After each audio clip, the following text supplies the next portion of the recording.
بسم اللہ الرحمن الرحیم الحمدللہ رب العالمین۔ میرے دوستوں، رمضان ہر سال آتا ہے چلا جاتا ہے۔ فائدہ کتنا اٹھایا اس رمضان سے، کتنا فائدہ اٹھایا۔ نہر میں پانی ہوتا ہے، ہر آدمی کتنا پانی لیتا ہے جتنا اس کا برتن ہوتا ہے۔ جس کو تھوڑا پانی ملا، اس کی وجہ یہ نہیں کہ پانی تھوڑا ہے نہر میں، بلکہ برتن چھوٹا ہے۔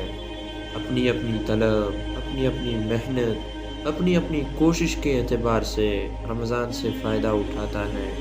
جس طرح اہم مہمان ہوتا ہے، جتنا بڑا کوئی مہمان ہو اتنی اس کی قدر ہوتی ہے، اتنا اس کے لیے اہتمام ہوتا ہے پورے گھر میں کہ جی فلاں مہمان آ رہے ہیں۔ پتہ ہے تمہیں کون آ رہا ہے؟ فلاں آ رہا ہے، فلاں آ رہا ہے۔ یہ رمضان اللہ کا مہمان ہے، اس کی قدر کرو۔ ایک ایک دن قیمتی، ایک ایک رات قیمتی، ایک ایک صبح و شام قیمتی، ایک ایک گھنٹہ منٹ لمحہ قیمتی۔ اس کو قیمتی بنائے میرے بھائیوں۔ مکھیوں کا شہد کی مکھیوں کا چھتا ہوتا ہے نا، اس میں شہد ہوتا ہے، لیکن شہد نکالنا بھی ایک کام ہوتا ہے۔ ہر آدمی نہیں شہد نکال لیتا، کسی کو مکھیاں ہی پکڑ لیتی ہے۔ یہ بہت قیمتی مہینہ ہے، بہت برکت والا، رحمت والا، مغفرت والا، اعمال والا۔ اللہ اپنے بندوں کی طرف متوجہ ہے، حدیث میں آتا ہے۔ لیکن بندہ بھی اللہ کی طرف متوجہ ہے کہ نہیں؟ جی اللہ اپنی رحمت خاصہ نازل فرما رہے ہیں، لیکن کوئی اس رحمت خاصہ کو لوٹنے والا ہے؟ اللہ دعائیں قبول فرما رہے ہیں۔ سحری کا وقت مانگو، افطار کا وقت مانگو۔ اب دیکھیں ہم کتنی دیر دعا مانگتے ہیں۔ سحری میں 15 منٹ، 10 منٹ، 20 منٹ، چلو 5 منٹ۔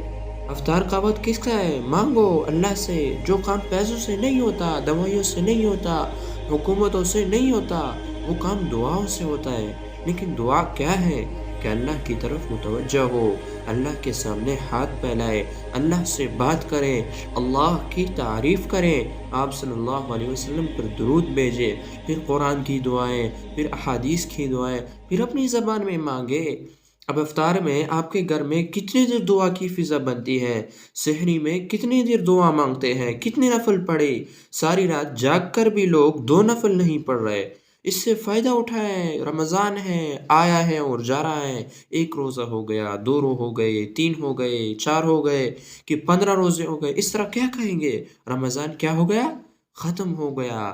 اللہ پاک نے قرآن میں رمضان کے بارے میں جملہ بولا، ایام معدودات، یہ چند گنے چنے دن ہیں، اور یہ کتنی برکت والا مہینہ ہے، اور کتنی رحمت والا مہینہ، اور کتنے اجر اور ثواب اور فضائل والا مہینہ، کہ ایک حدیث میں آتا ہے، آپ صلی اللہ علیہ وسلم نے فرمایا، اگر لوگوں کو پتہ لگ جائے کہ یہ رمضان کی کیا قدر ہے، کیا فضائل ہے، کیا اجر ہے، تو لوگ تمنا کریں گے کہ پورا سال ہی رمضان رہا کرے۔ یہ ایسا برکت والا مہینہ، فرض کا ثواب 70 گنا بڑھ گیا، نفل کا ثواب فرض کے برابر ہو گیا، جنت کے دروازے کھل گئے، جہنم کے دروازے بند ہو گئے، شیاطین کو اللہ نے قید کر دیا۔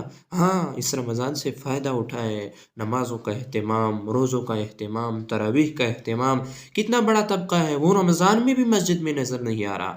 کتنی سخت بات اللہ کے نبی نے فرمائی، بدنصیب ہے وہ شخص، بدنصیب ہے وہ شخص جو اس مہینے میں بھی اللہ کی رحمت سے محروم رہ جائے۔ بدنصیب اللہ کے نبی نے، جو اس مہینے میں بھی اللہ کی رحمت سے محروم رہتے ہیں۔ ایک سے پوچھا میں نے، روزہ رکھ رہے ہو؟ کہتا ہے جمعے کا رکھ رہا ہوں۔ ارے یہ تو بچوں کے لیے ہوتا تھا کہ چھوٹے بچوں کو عادت ڈال دیں، چلو جمعے کا رکھنا شروع کر دو۔ ہاں، گرمی ہے تو کیا ہوا، اللہ کو راضی کرنا تو ہے، اللہ کی اطاعت کرنی ہے میرے بھائیوں۔